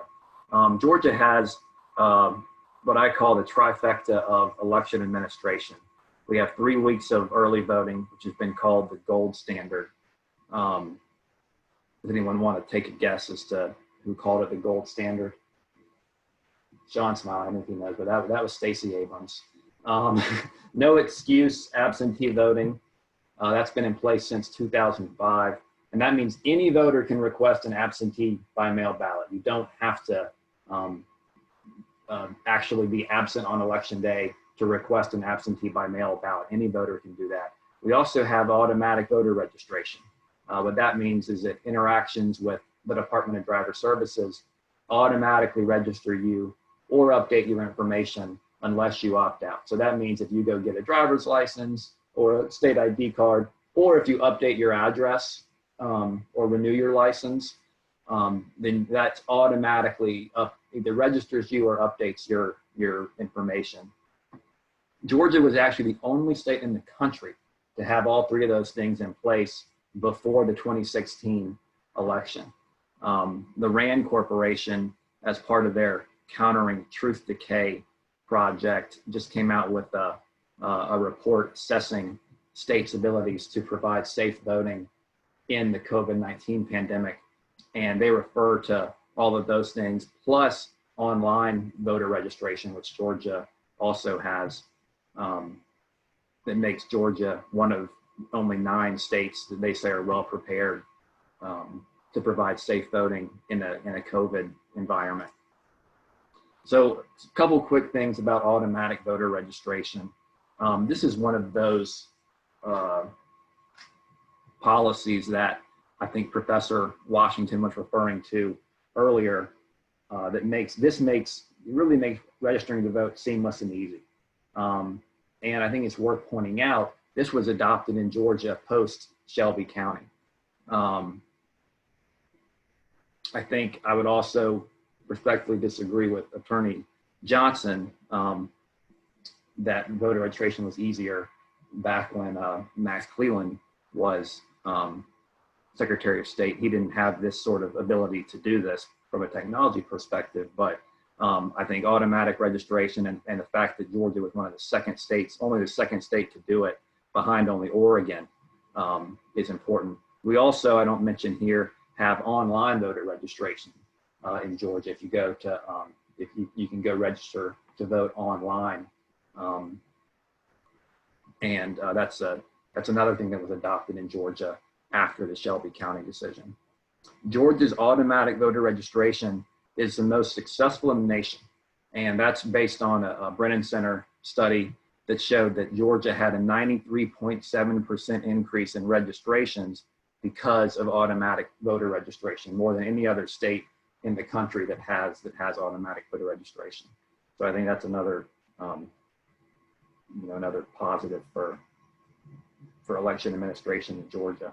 Not only does automatic voter registration make it easier to register, it also helps with what people were referring to earlier, accurate voter lists. That way that when things are automatically updated, when you update your driver's license, that means your address is going to be automatically updated as well and accurate on the voter rolls. A few things about the 2018 election. We don't have statistics yet for 2020, but these are the ones from the 2018 election. We had a record midterm turnout in Georgia. According to an analysis by 538, Georgia had the largest increase in the average midterm turnout from any state in the country. So I think that's something to be proud of. We were the #1 state in voter registrations processed at the Department of Driver Services, 3.5 million voter registrations processed. And we were #6 state in total voter registrations processed, behind California, Texas, Florida, and Washington, and I guess one more state that I don't have listed. There's an increase in 2018 of over 1 million registered voters from the 2016 election. And there was more absentee ballots transmitted and returned and less rejected. We had a 121% increase in the number of absentee ballots transmitted compared to 2014. That's comparing 2018 to 2014. 95% increase in the absentee ballots returned, and a 59% decrease in absentee ballots rejected. So that's just a little bit about kind of where we were in Georgia. And now I want to talk about 2020, there was two big changes in 2020. One was planned, one was not planned. The one that was planned was moving to a new paper ballot voting system. Hopefully all of you have had a chance to utilize this system if you voted in person earlier on election day in an election this year. But if you haven't, there's a little bit on the screen. You make a selection on a touch screen, just like you used to. What's different this year is the attached printer will print out your ballot. And then you scan that ballot into a scanner in the precinct or in the early voting location. It's tabulated and drops into a secure ballot box. If you go to securevotega.com, there's videos of how the system works that you can share with your organizations or other people to make sure that everyone is familiar with that system beforehand. I referred earlier to the RAND Corporation. Let's see, I'll stop my share now.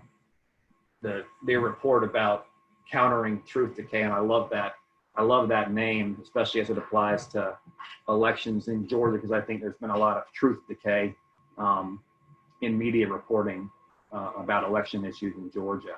So they found that Georgia was one of only nine states, and the only one in the Southeast that's well positioned to provide safe voting during the COVID-19 pandemic. And that's because of the trifecta that I mentioned earlier: automatic voter registration, 3 weeks of early voting, no excuse absentee, and online voter registration. So one quick thing about the new voter system before I switch over to kind of what's going on with COVID. The new system with the piece of paper it prints out, that means it's auditable. And Georgia law now requires an audit after the November general election. So that's something we're going to be doing this year, and hopefully that audit will help give people, including candidates who may not be happy with the result, increased confidence in the results. That's one of the big things that we want to accomplish this year, especially with the current environment. Two, the other big change in 2020, this one was not planned for. This was the coronavirus. Voting on election day or early in person is usually a very communal experience, as you guys know. And before this year, that's how 95% of Georgia voters chose to vote. So we've had no excuse absentee in place for a long time, but only about 5% of Georgia voters actually used it. This year, that changed dramatically. I don't want to spend too much time on the challenges because you guys know this. We had poll workers who are above, or generally elderly. They dropped out in the primary. Polling locations dropped out. So what our office has been focused on is providing support to county election officials and to voters. We've provided personal protective equipment to counties, reimbursement to counties when they purchase personal protective equipment. And then really quick, as I wrap up on the massive increase in absentee. So a few things that we've done: we redesigned and streamlined the absentee ballot application form. If you guys were like me, you probably got at least 4 or 5 of them in the mail from different groups that are mailing those out.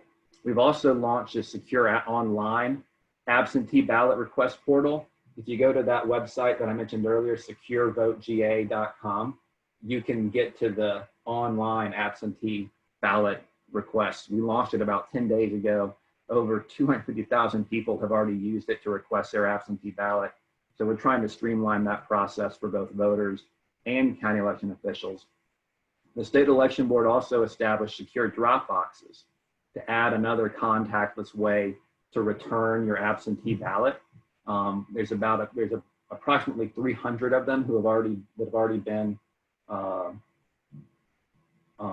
put up in the state. So, check your local county elections office to see where they are in your county. The AJC has a good map for the metro region of all the locations. And we're also about to announce a partnership with Ballot Tracks that will allow voters to sign up for text and email notifications when their absentee ballot is mailed and when it is accepted. So, that's really some of this, a brief overview of what we've done in 2020 and what we expect to see. So I'll turn it back over to Tiffany. Thank you, Ryan. So the first question I want to ask both of you is related to the voter fraud task force recently stood up by the state of Georgia. Sean, I'm going to kick it to you. Is this task force necessary, and how do you think it will impact future voting practices in Georgia? And then Ryan, I'd like for you to share a little bit about the day-to-day activities of that task force and what the hope is, what the intended outcomes are for voters in future elections. Sean?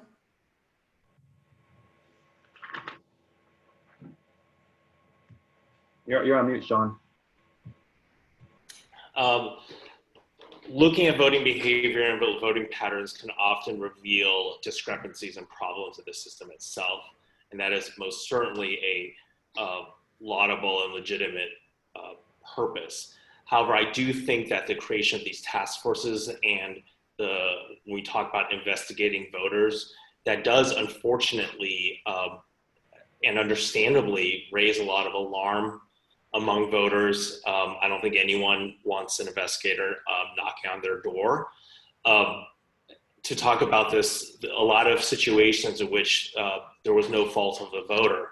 Oftentimes, if a county messes up an application, absentee ballot application, the voter will understandably not understand what's going on and then try to vote in person. And then that might raise an issue. And so, one of my chief concerns is the way that these investigations are carried out, sometimes for some with an unawareness of how these have been used often throughout history for discriminatory purposes.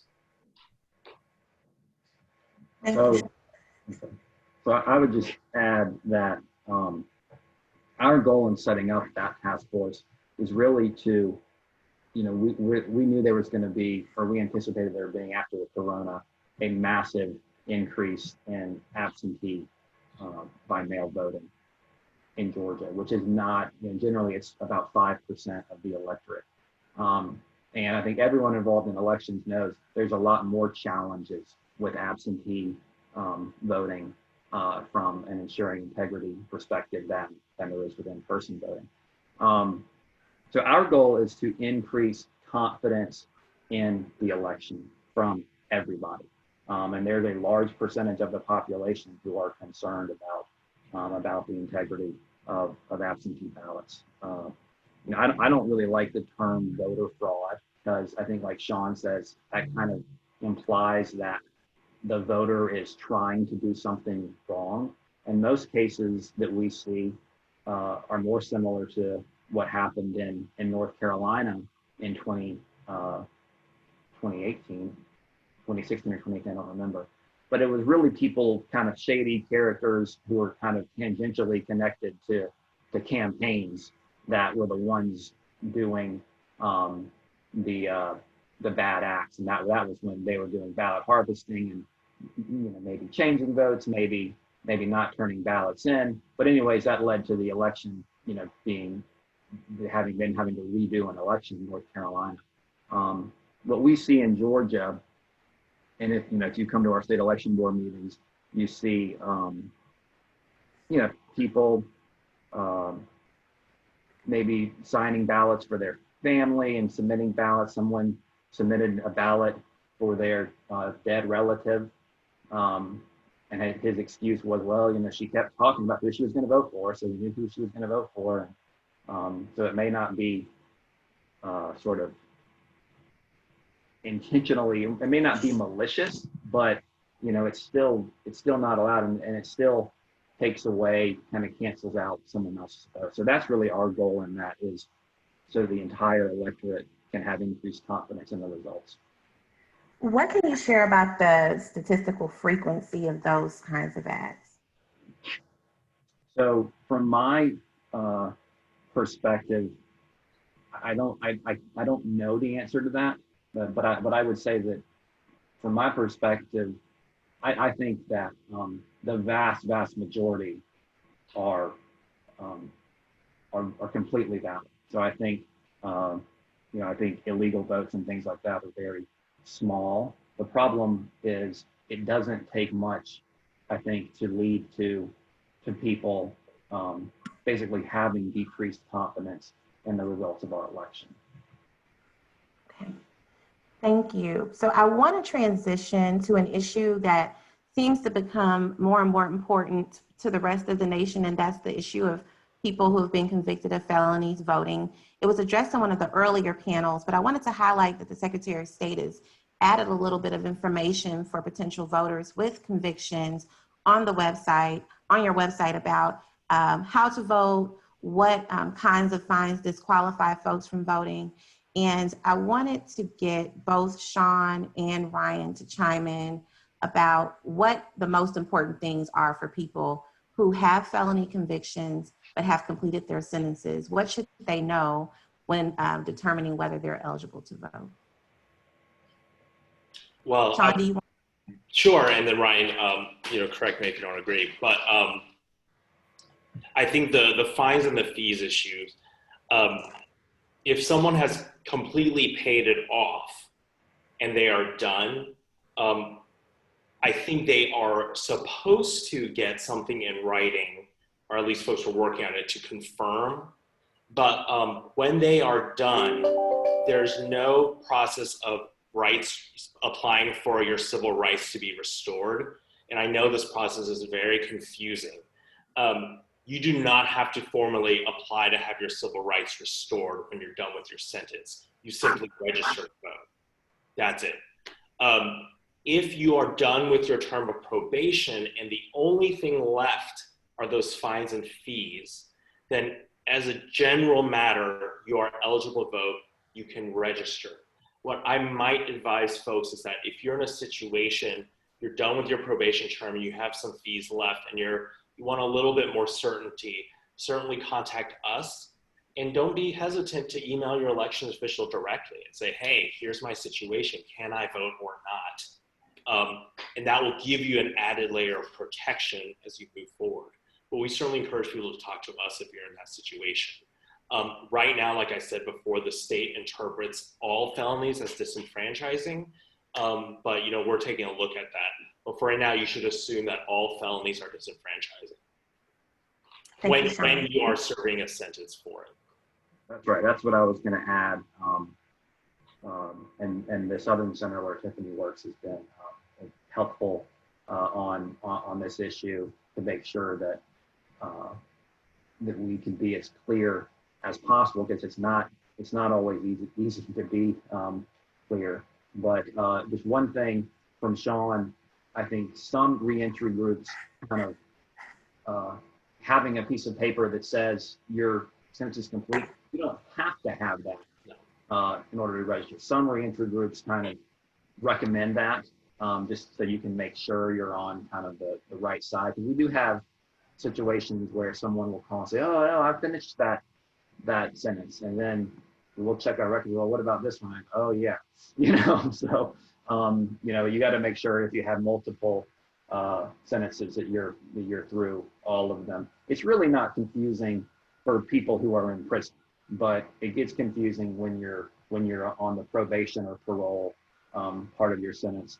And for voting, you have to finish all of it. So even your unsupervised part, you've got to make sure you're kind of all the way done. But Sean is correct. All you have to do when you're finished with your sentence is re-register to vote, and then you're good to go. Thank you. And I know we're running over time. I just have one other question that I'd like to add, just because I think people could benefit for this, because this future that I'm talking about is Election Day. There was an appeal filed to Judge Eleanor Ross's order that says that the state has to accept ballots postmarked by Election Day. Since that decision has been appealed, what advice do each of you want to give to Georgia voters about mailing their votes in? I know we touched on it a little bit earlier, but there were a couple of questions about that in the chat and in the Q&A. I'll just repeat what I said earlier. Let's take this court issue and just make it irrelevant, because everyone's sending in their ballots weeks ahead of Election Day, preferably by Dropbox. And those Dropbox locations should be on the county websites. If you must rely on mail, get it in weeks before Election Day. Let's just make this postmark issue a non-issue. Of course, having said that, let me rush to say that this ruling is extremely important, and such rulings around the country are very important. And we need that protection, absolutely. But as a practical matter, let's just make it an irrelevant issue. Thank you, Sean. Brian? I would just add that I spent a lot of time talking about this yesterday. We had to call up the Carterson House and stuff. There's a lot that has to happen post-election and pre-election certification, including this year an audit, which will hopefully be confidence increasing. By pushing back that deadline and sort of squeezing all that together, it makes it more difficult to accomplish. So that's why we're appealing that ruling. And based on 11th Circuit precedent, to us it appears that ruling only even applies to 17 county defendants. So I completely agree with Sean. Let's make it moot. Right now we're encouraging everyone, apply for your absentee ballot. Starting in a couple weeks, we're going to be encouraging them, turn in your absentee ballot or go vote early. But I think what people were saying earlier is exactly right. Have a plan. And I will say, from the election administration perspective, if you do not want to, if you request an absentee ballot and get it, please just vote it. It is a little more complicated for you when you show up to vote in person. You can do that if you have to, but if you don't want to vote absentee, if you'd rather vote in person, like I prefer voting early, so I'm going to go vote early. I'm not going to request an absentee ballot. That's I think the advice to have a plan to vote is good advice, and I know your local election officials will appreciate that, because that means you'll be kind of better set up when you arrive. Can I just do two quick follow-ups? One is that Georgia, and everyone should just know this, different states have different canvassing deadlines, which is how many days after Election Day do you have before the results are certified. Georgia has a very tight one. It's 6 days. It is among the shortest in the country, but that is state law. And so there are questions about whether that could be extended. There are some runoff issues, but I just want to kind of help people issue spot the canvassing deadline as something to think about. And then just to piggyback off, if you feel safe doing so, early person in voting is do it. And I'm not talking about Friday before Election Day. I'm talking October 12th. It is a federal holiday. October 12th. One more thing. Okay, one thing about October 12th is, some counties are closed for Columbus Day. Not all counties. So if your county, so check on that. But I know we got to run, Tiffany. If you're concerned about election administration, if you're concerned about voter suppression, sign up to be a poll worker. If your county is, I know Sean's done that. If your county is full, we're looking for state election support specialists. I try not to say tech support because it scares lawyers away, but it really is. If you can use an iPad, you can do election day support. So I would say if you're concerned about that, sign up. There's a lot of things that are going to need to be done this year, and I know counties, I think right now, are struggling to get everyone involved that wants to be, but I think they will be able to increase that number as we get closer to the election. Thank you, Ryan. So I'm going to help us wrap up this panel. I've been asked to just share some action items that community members can take to ensure that they are able to vote. And so many of those things have been hit on by both Sean and Ryan. Wanted to note that 337,652 people who did not vote in 2016 have already requested ballots. And so that means it's really imperative that all of us who are able do what we can to facilitate voting for all segments of our population. So what I did was I reached out to a lot of people who do voter empowerment work, and I asked them for a list of things that they would like for you all to hear. I'll just run through the list really quickly and then hand it over to Ms. Hanson. Thank you so much, Sean. Thank you so much, Ryan. First, the New Georgia Project is doing issue tracking. You can visit their website if you notice any issues trying to early vote or mail in your ballot. You can report that there. It's already been said, make a plan to vote, volunteer to be a poll worker, volunteer to be a poll observer. There is a webinar on the 30th at 6:30 sponsored by PEN America called Fighting Election Disinformation for First-Time Voters. You could go to the PEN America website and register for that.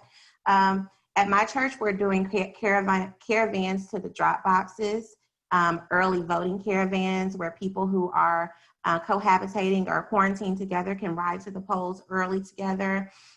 If you can help pay for someone's postage to mail in their ballot, feel free to do that. And then we also just want to make sure that if you have issues with your Board of Elections, if you don't have enough drop boxes, you can make requests directly to your boards of elections. Maybe it's a little late for that, asking for more drop boxes. And so always remember that there are people who are laboring day in and day out to ensure that your rights are protected. Many people in grassroots organizations really care about the future of voting in our state. And so we hope that especially you as attorneys lend your services and your talents to those organizations as we move forward. And those of you who aren't attorneys, look to be a help, look to assist people who maybe are fragile, who aren't able to vote in person and need other assistance. And lastly, I'll just encourage you all to engage on the issues that drive people to vote. I think it was said in one of the earlier panels that when people are motivated to vote, we don't really have as many turnout problems. And so in addition to just lecturing people about getting out to vote, communicate with our communities about the issues that are at stake when we don't vote, so that the imperative nature of voting is apparent to everyone. So with that, thank you for having us here, and I'm handing it over to Averita Hanson to close us out.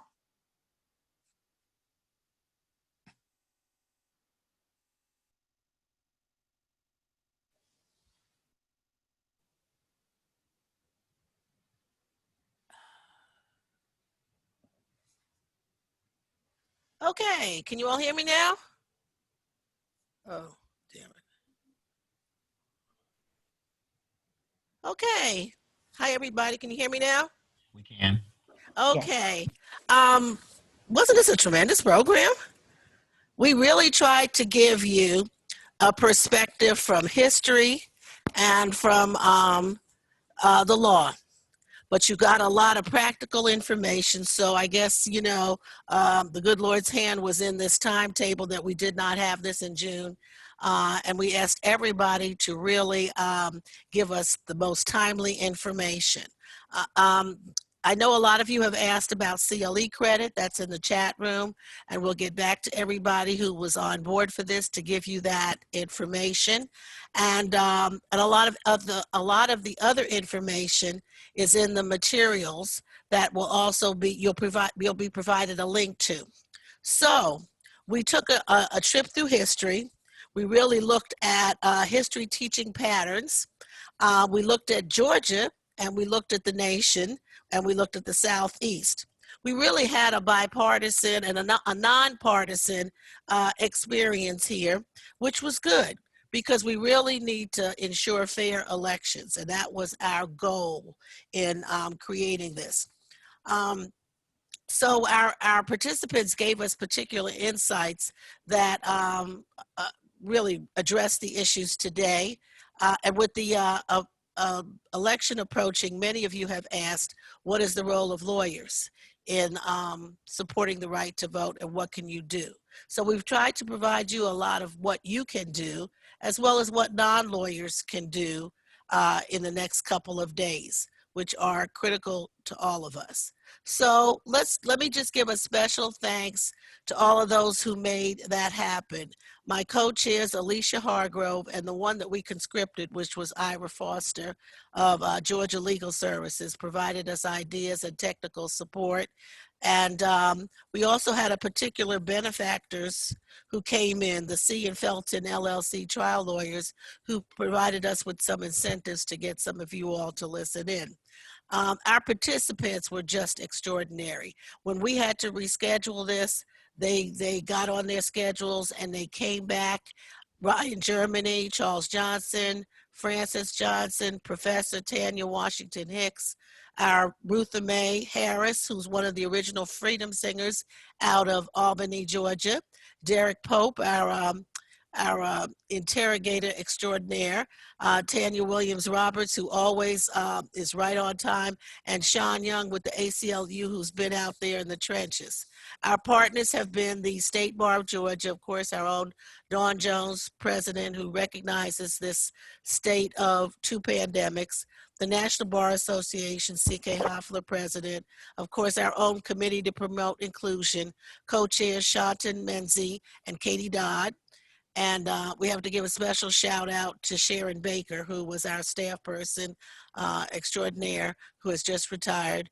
Georgia Legal Services, in addition to Ira Foster, Darlene Lackey, and Elise Brown have helped us with a lot of the technical aspects of this. And then our sponsoring groups were the Georgia Association of Black Women Attorneys and Gate City Bar Association, who have always been the sponsors for our social justice programs at the annual meeting. And I happen to be a past president of both of those. The Georgia Association for Women Lawyers came in this year, the CB King Bar Association out of Albany, Georgia Appleseed's Center for Law and Justice, and the Arc of Justice Institute. This CLE program will be made available through Georgia Legal Services for future viewing and CLE. And thank you all for joining us today. Please get out there, personally vote, take somebody to vote with you, help somebody to vote in a legal way. Don't vote more than once, but make this happen for all of us. Thank you again to all of our partners and benefactors, but particularly for those of you for tuning in today. And thank you to Rutha Mae Harris, who, I don't know, do you have something you'd like to end with, Ms. Rutha? If not, you can see her on CNN, all kinds of news programs. She has been literally the voice of freedom and of voting rights for us in the trenches for many years. Thank you. Good afternoon.